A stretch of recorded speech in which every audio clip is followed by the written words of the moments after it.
For a while, it really bothered me that no matter who I was with or how much they loved me, I would always be the one in the relationship that loved more and fought harder.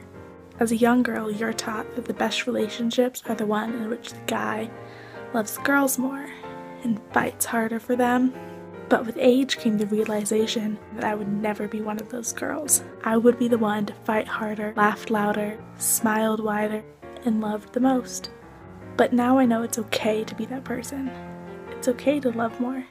There was this guy that I dated for a little bit who, when I first met him, I thought, this is gonna be the guy that's the exception to my circumstance. By the second week, he was already saying things like, "You're an angel, I can't believe you chose me," and we would text all day and Skype at night. It freaked me out a little to see someone doing these things for me that I would normally do for them.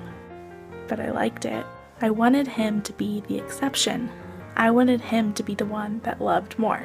And as time went on, I came to recognize that I had become the person who loved the other most in our relationship.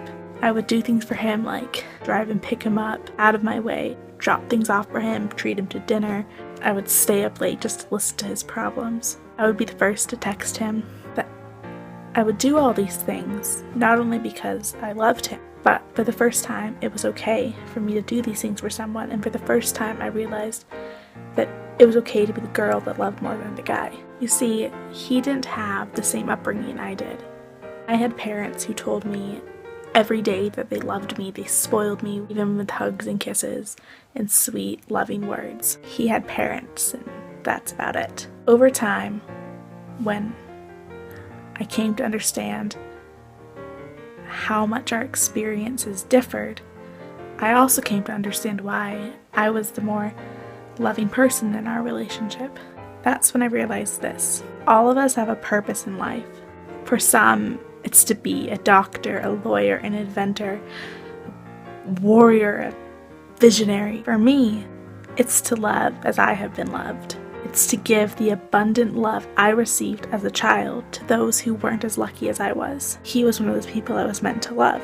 So I may always be the person that loves most in a relationship or a friendship or anything.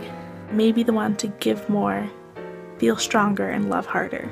But I'm okay with that, because what's most important is who you choose to give your love to. He may not love me more than I do him, and he may not do the same things for me that I do for him, but that's okay. It doesn't make him less deserving. It just means that there's a lot more love I have left to give.